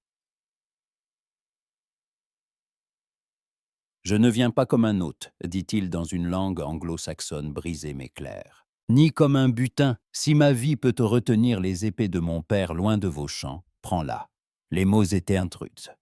Mais quelque chose en eux fit courir un frémissement le long de la pente. Le jeune nordique, Tartat, avec son accent étranger, parlait trop droit, sans détour, comme ceux qui hainent et n'ont pas encore appris à enfouir le sang sous des plumes douces. Le jarl anglo-saxon se tut un long moment. Puis il leva les yeux vers les nuages sombres, comme c'est. Il interrogeait à la fois le ciel et ce Dieu invisible peint sur la planche de son foyer, pour savoir si sa terre supporterait une tempête de pluie. Enfin, son regard revint vers El-Otage. « Entends-tu les paroles de ton père » demanda-t-il à Gerlog. « Je les entends » répondit celui-ci une voix un peu rauque d'humidité. Il parlait lentement, cherchant ses mots dans une langue étrangère. Mais chacun tombait dans le silence comme un caillou lourd. La chaîne tinta doucement lorsqu'il se pencha en avant. « Si tu me fais tuer maintenant, Seigneur, reprit Gerlog, sa fureur abattra sur vos côtes comme une tempête d'hiver. Pas aussitôt, pas aujourd'hui, mais elle viendra. Si tu me laisses partir sans rien obtenir, tu montreras la faiblesse. Et peut-être mon père saura-t-il en profiter. » Il reprit son souffle, sentant le regard de Astrid brûler son profil. « Mais si tu me gardes ici jusqu'à ce qu'il jure, devant son Dieu et devant les siens, de laisser ces terres en paix, acheva-t-il à émi-voix. Le messeur esquissa un sourire, sans se presser de répliquer. Dans ses yeux passa un bref éclat de respect. El-Otage n'était pas un simple pion sur ce tertre. « Tu parles bien, pour un garçon assis en cage, » lança Théil. « Mais notre jarl aime guère les serments qui lui lient les mains pour toujours. » Tu le sais mieux que nous. Gerlog resta un instant songeur, sentant monter cette vague lourde qui lui était familière. Il connaissait le caractère de son père. Celui-ci faisait peu de promesses, mais les changeait en acier lorsqu'il en prononçait. Le tonnerre roula au-dessus des têtes, en un grondement long et sourd. La terre elle-même sembla frémir. Des enfants se serrèrent contre les jupes de leur mère. Certains se signèrent à la hâte. Autres levèrent le visage vers le ciel, en murmurant le nom des anciens dieux. À cet instant tendu, un homme saha avança au centre du cercle, celui que Gerlog avait remarqué plus tôt au bord du tertre. C'était un guerrier du pays qui avait perdu 2 fils lors du raid de El l'an passé. Son visage était creusé de rides, et ses yeux, troublés par la haine, ressemblaient à les eaux stagnantes, un trou à moitié bouché. Il s'approcha de la cage sans attendre que personne, y invite. Soulevant et Péquois, il portait depuis des années, comme un prolongement de sa douleur. « De quoi parlez-vous avec eux » cria-t-il à la fois aux jarles et à la foule. « De quoi peut-on parler avec ceux qui sont venus brûler nos maisons? Vous voulez laisser ce chiot en vie? Il est le fils de celui qui m'a pris mes garçons. » Il se tourna vers les hommes, et ses mots, lourds comme des pierres, dévalèrent dans la pente. « Si vous ne pouvez pas lever la main, » hurla brusquement le guerrier en brandissant son épée, « alors je la lèverai, moi. Tout alla trop vite. » Il bondit en avant, franchissant la limite invisible qui séparait jusqu'alors les spectateurs du centre. Les premiers gestes furent si rapides qu'ils en parurent irréels. Une main allongea pour le retenir. Il se dégagea. L'acier brilla, décrivit un arc et plongea vers l'étroit intervalle entre les barreaux, là où Gerlaug était assis. Astrid vit le mouvement avant la plupart. Elle lisait la trajectoire des coups comme la houle sur la mer. Son corps réagit avant que son esprit ait pesé les conséquences. Elle se jeta en avant, abandonnant son bouclier contre un poteau, presque en courant. La pensée du devoir, des serments, des regards posés sur la pente traversa son esprit et elle s'éteignit. Il ne resta qu'une seule idée nette. Si la lame, atteignait tout ce que elle et Gerlaug avaient risqué, tous leurs entretiens nocturnes, tous leurs choix dangereux, se dissoudraient dans le vide. Elle se jeta dans l'espace devant la cage, avec la même violence que jadis elle avait plaqué avec son bouclier. Mais cette fois, il y a vécu elle. Acier trouva la chair. Un froid vif et bestialesque s'enfonça sous son épaule, mordant muscles et os. Le temps se replia sur lui-même. Gerlaug eut tout juste le temps de la voir, elle, dont le corps vibrait un instant plus tôt de force contenue, se mettre à ployer. L'épée qui lui était destinée à lui ancra dans son sang à elle. Un tintement aigu remplit ses oreilles, comme si LRS était empli une nuée de minuscules clochettes. Elle pivota sous le choc et son sang, chaud, un rouge presque irréel sous ce ciel gris, éclaboussa les barreaux de la cage. Toute l'acier, esplanade se figea pour une seconde. Le tonnerre éclata tout près. Et dans ce fracas, Gerlaug entendit son propre cri. Il ne sut jamais comment il était redressé, comment il avait tiré de toutes ses forces sur sa chaîne, ni comment ses doigts étaient crispés jusqu'à la douleur sur le fer glacé. Il ne vit plus que son visage à elle, blême, et pourtant encore si intensément vivant. Elle posa la main contre un barreau, laissant une empreinte rouge sur le bois. De l'autre, elle essaya de garder à l'équilibre, mais sa force écoulait aussi vite que son sang. Sur ses lèvres flottait ce vieux sourire de travers qu'il connaissait bien, avec moins de moquerie, plus d'obstination. « Toi » balbutia Gerlaug, la voix brisée. « Pourquoi » Elle leva les yeux vers lui. On n'y lisait aucun regret. Seulement une acceptation lasse, adoucie par quelque chose de tendre. « Parce que si quelqu'un devait décider quand tu mourras, » murmura-t-elle si bas qu'il dut tendre l'oreille, ce était sûrement pas lui. Son regard glissa vers le guerrier fou de chagrin, qui ne mesurait déjà plus son geste. Les hommes alentours se réveillèrent enfin. Plusieurs se jetèrent sur lui lui arrachant son épée. Il se débattait, clamant qu'il avait fait ce que tous voulaient-ils faire. Mais beaucoup le fixaient désormais avec épouvante. Il avait levé son arme non sur le champ de bataille, mais au Tang, sous un ciel où même les dieux semblaient retenir leur souffle. Le jarlet s'avança, son visage avait blanchi, ses lèvres se réduisaient à une ligne dure. « Tu as levé elle, arme là où seules les paroles ont droit de régner, » dit-il une voix sourde. « Tu as répandu le sang au Tang comme un chien enragé. C'est une honte pour nous tous. » Le guerrier S s'effondra à genoux, sanglotant une fureur impuissante et tardive. Plus personne n'écoutait ses justifications. Astrid essaya de faire un pas. Ses genoux se dérobèrent. Elle bascula et Gerlog, oubliant tout de sa chaîne, se jeta vers elle. Le fer mordit ses poignets, mais il parvint à passer les bras entre les barreaux assez loin pour la rattraper. Elle tomba dans ses bras, comme si la mère elle-même S abattait sur sa poitrine. Il sentit son souffle accroché LR court, à peine audible. Son sang réchauffait et brûlait ses mains. Dans le monde qu'où il connaissait, le sang de l'ennemi était un trophée, une preuve de force. Celui-ci était tout autre. C était le prix qu'elle venait de payer pour sa vie à lui. « Tu es folle, » chuchota-t-il.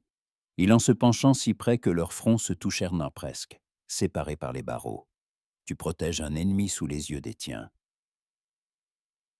Ils ne te le pardonneront jamais. » Elle eut un sourire, comme si elle entendait une plaisanterie légère autour un foyer, et non les grondements au-dessus de leur tête. « Alors, soyons fous tous les deux, » souffla-t-il. « Si nous en réchappons ?» En lui, le sens de ces mots se déploya comme une voile frappée un coup de vent.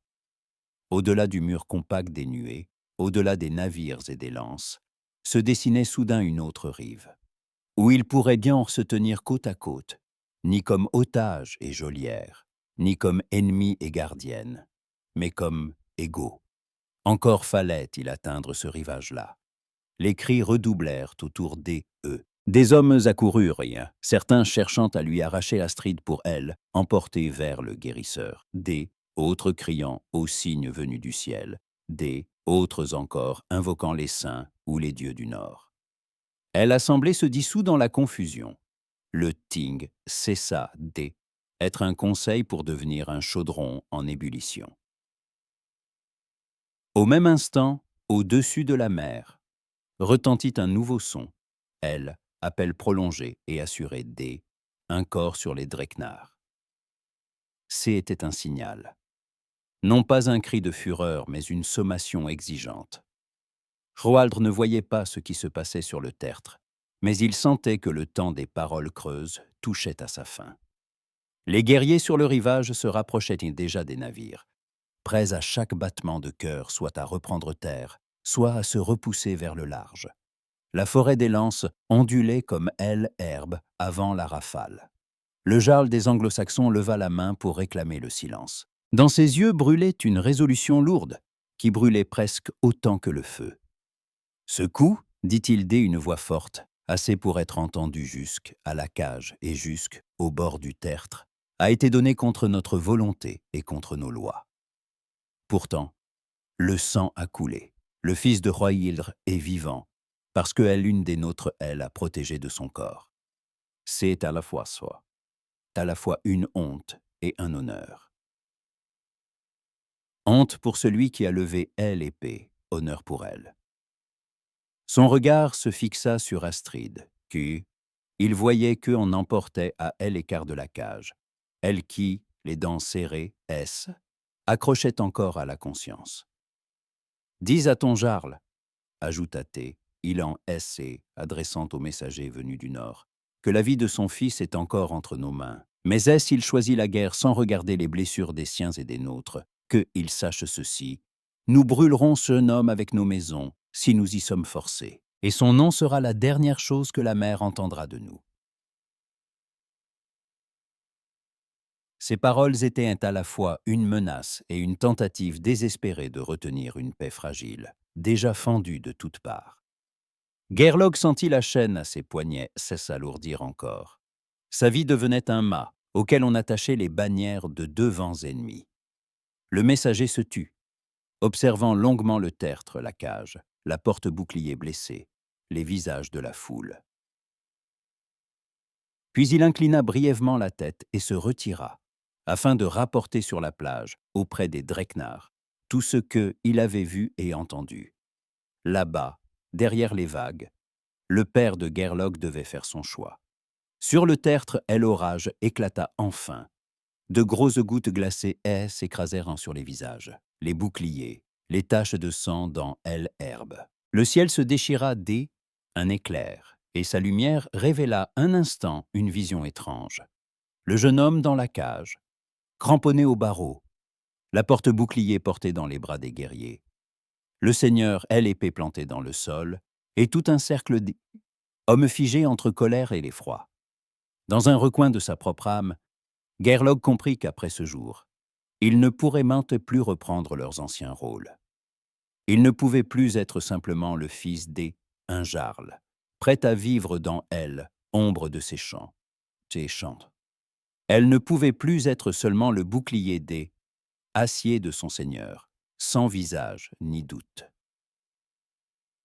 L'orage qui pesait sur leur tête n'était pas seulement celui du ciel, était la tempête qui se lève lorsque 2 êtres choisissent aller contre les rivages qui les ont vus naître. Et tandis que la pluie lavait le sang frais du bois de la cage en le mêlant à la boue, le regard de Gerlog restait accroché à elle, endroit où sa tresse à elle disparaissait dans la foule, assombrie par l'eau et le sang. Il ignorait ce que leur réserverait le lendemain, mais il savait déjà une chose. Pour continuer à vivre, il devrait, plus une fois, se choisir une autre. Même quand le monde tertait autour d'eux, eux hurleraient le contraire. Cette nuit-là, la mer respirait plus doucement que sous le Ting. Le grondement du ressacanen n'était plus un rugissement, mais une chanson grave et lasse, dans laquelle vibrait moins la colère que étrange soulagement qui suit l'orage. Dans une étroite anse cachée entre 2 caps rocheux, on distinguait les silhouettes sombres de quelques légères embarcations. Elle flotta déjà sur Atso. Dans son ventre, on descendait avec précaution, presque avec tendresse, des corps humains enveloppés dans des manteaux et de la grosse toile. Astrid tenait encore debout, avec plus d'obstination que sa plaie ne y autorisait. Le bandage sur son épaule et son flanc était imbibé une large tache sombre, et chaque inspiration arrachait à sa poitrine une douleur chaude et déchirante. Mais elle se tenait droite, et seules ses mâchoires crispées rompaient, apparence de calme. Son visage avait encore moins de couleur qu'une aurore d'hiver au nord, mais ses yeux demeuraient chauds, clairs et attentifs. Elle ne regardait pas le sang qui imprégnait le tissu. Elle regardait la mer, qui devenait ce soir-là, pour elle un comme pour elle autre, non plus une ennemie, mais une route. « Tu peux encore renoncer », murmura près d'elle, un des guerriers torses de son jarl, un homme plus âgé que Gerlog, aux rides au coin des yeux et au visage qui avait trop souvent vu la mort pour encore en étonner. « Ma décision est prise », répondit-elle. Sa voix était rauque, mais posée. Quand s'approcha du canot, elle posa la main sur le bord, ses doigts se crispant sur le bois rugueux comme pour vérifier il pourrait supporter encore un choix humain de plus. Dans l'océan noir se miraient des éclats cassés de lumière stellaire et un croissant de lune pâle, noyé dans les lambeaux de nuages. Gerlog était déjà à bord, adossé à la proue. Ses mains étaient libres, mais les poignets portaient encore les marques rouges du fer. La peau y était écorchée, pourtant son regard brillait plus vivement que bien des visages sur la grève. Il ne perdait pas un seul de ses pas, et dans ses yeux ne se lisait ni triomphe ni joie légère de la fuite, mais seulement l'inquiétude, et cette douloureuse stupeur qui empare de celui pour qui un autre vient de risquer tout ce qu'il possédait. « Approche », dit le jeune Nordique, lorsqu'elle prit enfin place sur le bord. Sa voix trembla un peu. Il dissimula derrière un demi-sourire. Sinon, je finirai par croire que tout ceci est que un rêve de chêne qui teinte. Elle le regarda avec son habituel sourire en coin. Un rêve avec du fer au poignet est un mauvais rêve, répondit-elle. Je préfère le roulis et l'eau froide. La barque chancela quand un autre homme y sauta, un ancien esclave à la barbe en bataille et aux yeux vifs, un rien méfiant. Il jeta un coup d'œil à Gerlog, à Astrid, puis vers la terre, où restaient torches ses silhouettes, et grogna une voix cassée. « Ici, je n'ai plus personne. Là où vous allez, aurez-vous besoin de bras? Là-bas, il faudra des gens qui ne veulent plus retourner vers leurs anciens maîtres, » répondit Astrid. « Si tu acceptes d'être un homme et non un esclave, monte. Sinon, reste. » Il choisit la barque. Derrière lui arriva une autre femme, les cheveux noués sous un foulard. Cette même veuve dont Gerlaug avait ressenti des semaines durant la haine silencieuse. À présent, ses yeux étaient pleins de fatigue et une étrange résolution. La barque alourdit, mais se renforça aussi à tous égards. Quand le dernier de ceux qui avaient osé partir eut y trouvé sa place, un prêtre avança jusqu'au bord de l'eau. Dans ses mains, une simple icône de bois. Il ne monta pas, se contenta de tendre image à la veuve en murmurant quelques mots de bénédiction. Astrid remarqua que son regard attardait une seconde sur Gerlog. Y lisait ni approbation, ni malédiction, plutôt aveu que parfois les semences de paix germent là où personne ne les attendait. « Poussez » dit doucement Gerlog en refermant les doigts sur le manche de aviron. Tank, ils se disputent encore là-haut.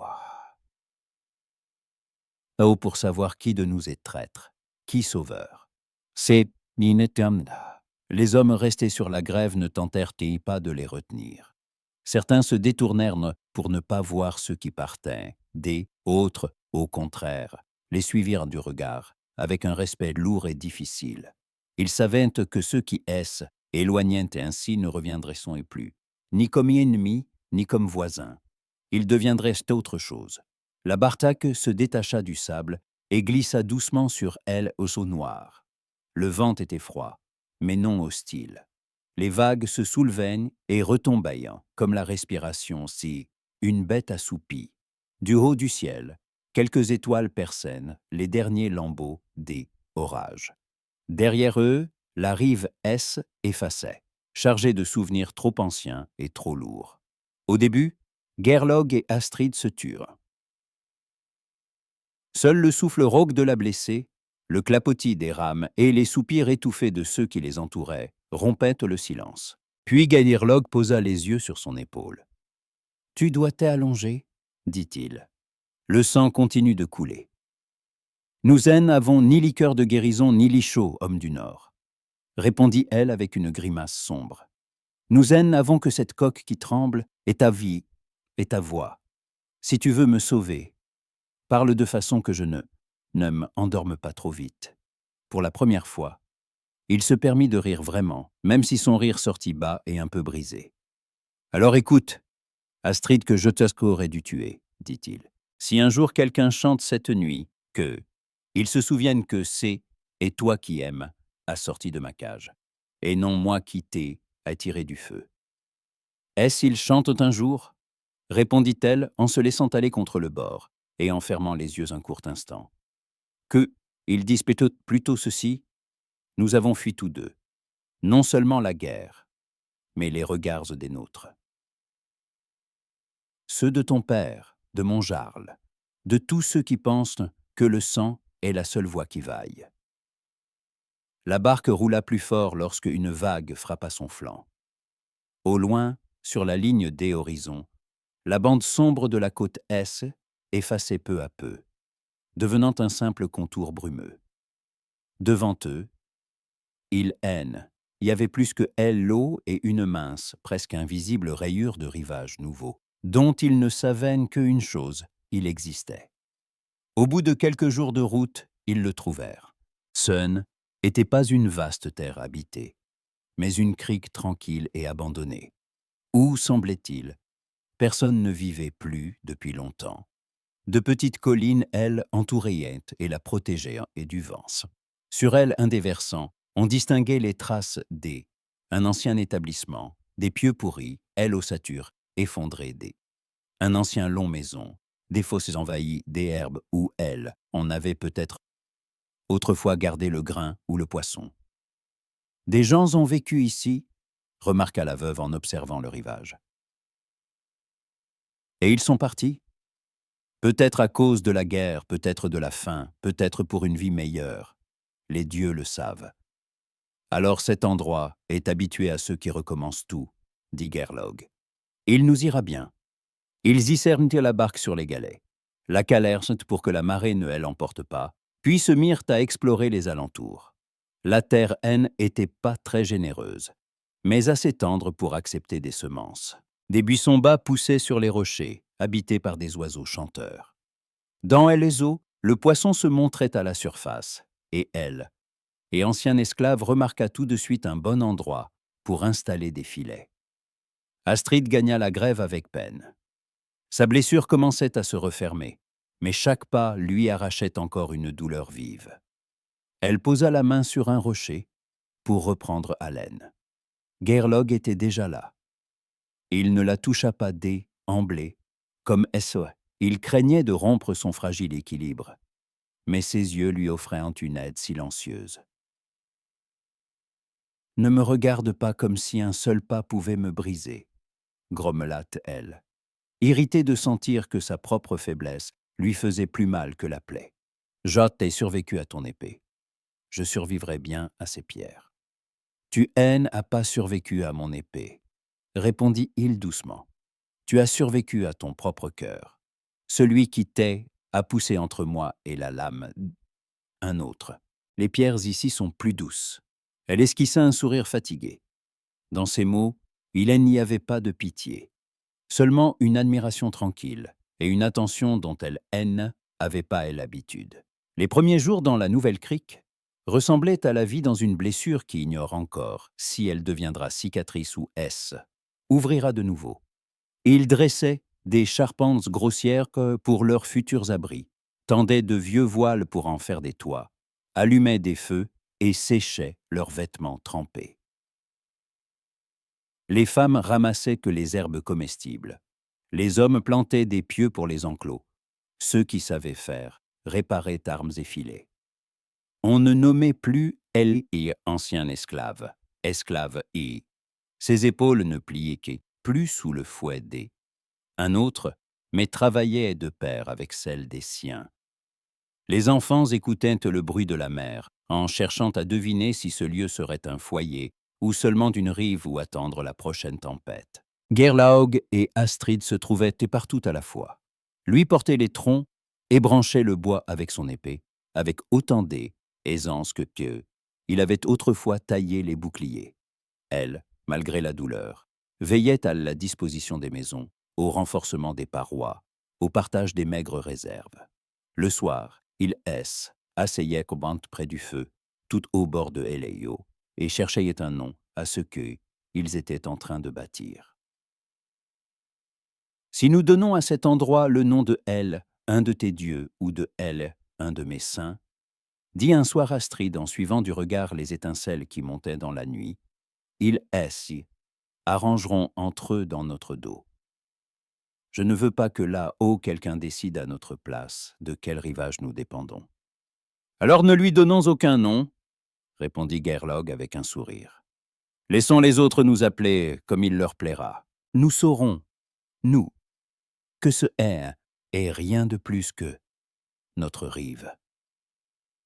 Notre rive, répéta-t-elle doucement, goûtant les mots comme une gorgée de miel tirée une jarre nouvelle.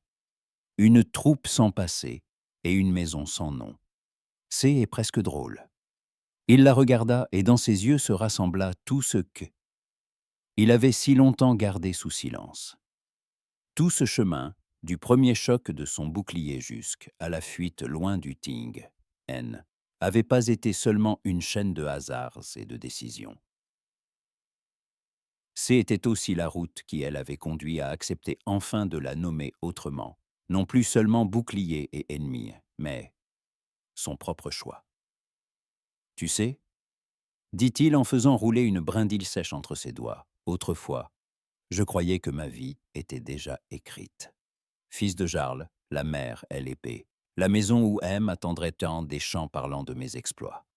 Tout cela me semblait gravé dans la pierre. Puis tu as renversé mon bouclier, et j'ai découvert que la pierre N n'était que de l'argile. Je t'ai renversé ton bouclier parce que tu le tenais comme un gamin, grogna Taël. Le reste, tu, elle, l'as fait tout seul. Non, dit-il doucement, en secouant la tête. Pas seul. Si tu aimes avais achevé ce jour-là, il n'y aurait ni cette crique, ni ce feu, ni nous côte à côte. Tu aimes à se donner la vie 2 fois. La première, c'est en me laissant repartir. La seconde, en te jetant devant elle épée. Je ne sais pas comment on peut payer une telle dette. Elle le fixa longuement, sans détourner les yeux. Vis, répondit Astrid à voix basse. Pas comme le fils de Roaldre, pas comme un otage, pas comme un héros de chant. Vis simplement ici, près de moi. Pour un guerrier, accepter la paix est difficile. Mais c'est et peut-être le seul présent que ton père n'a jamais eu l'intention de offrir. Le silence retomba entre eux, non plus ce vide lourd et collant des étrangers, mais une trêve douce, celle qui unit ceux qui ont plus besoin de prouver leur force, elles un à elles autres. Dans ce silence venait se tisser le crépitement du feu, le cri lointain un oiseau nocturne et le froissement des vagues.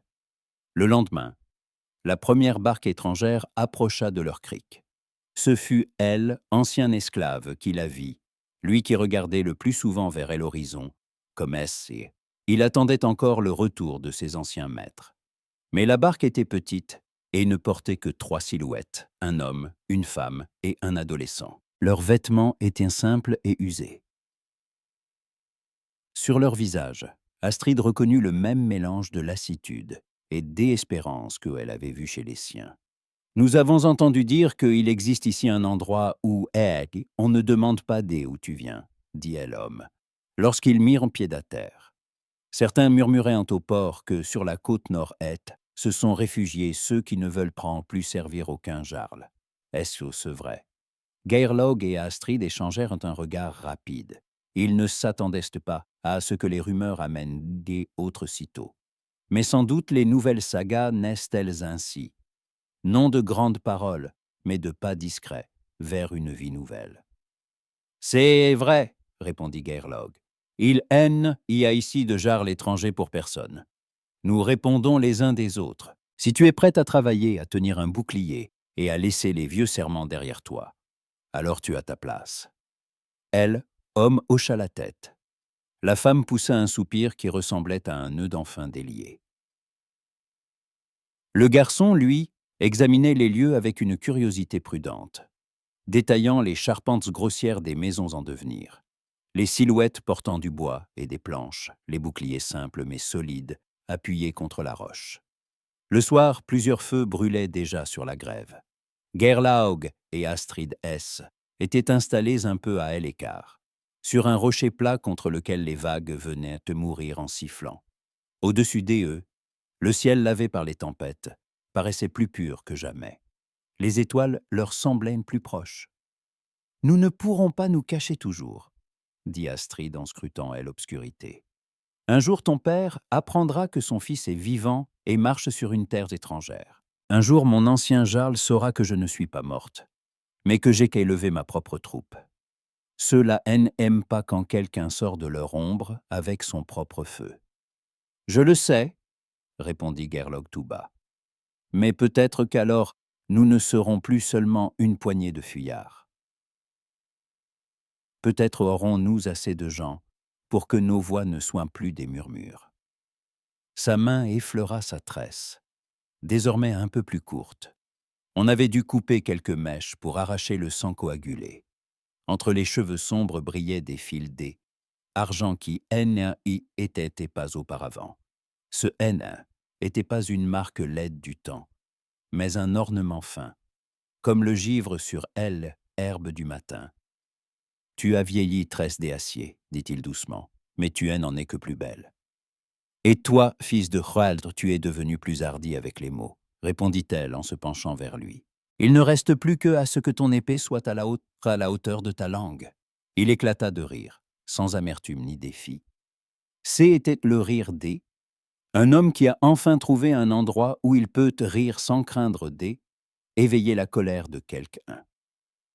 Ils restèrent ainsi jusqu'à ce que les feux du camp S éteignent-elles un après elle autre, et que le leur soit la seule flamme encore vive au bord de Hellejo. Alors Gerlog lui prit doucement la main. Elle ne la retira pas. Leurs doigts s'entrelacèrent tout naturellement, comme deux racines des arbres qui ont grandi trop près l'un de l'autre. Au loin, par-delà l'horizon, leurs anciennes guerres continuaient de vivre.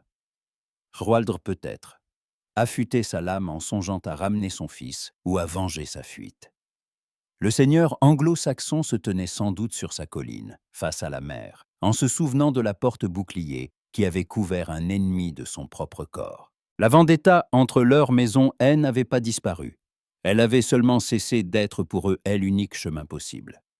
Mais ici, dans ce Sept Creek sans nom, sous un ciel qui ne divisait plus les hommes par rivage, deux êtres qui jadis avaient levé armes un contre l'autre venaient de se choisir de nouveau, non pour obéir à un serment des autrui, mais pour écouter leur propre cœur. Leur troupe était encore petite, leur avenir aussi instable que le sable sous leurs pas. Pourtant, ils possédaient ce que aucun jarl ni aucun dieu haine avait jamais pu leur offrir, le droit de décider eux-mêmes de la route à suivre. Et tandis que la mer murmurait contre les pierres, comme si elle déroulait son histoire sans fin, Gerlog et Astrid, écoutaient ensemble, sachant que, désormais, chaque vague apporterait non seulement écho du passé, mais aussi la promesse une nouvelle saga, la leur.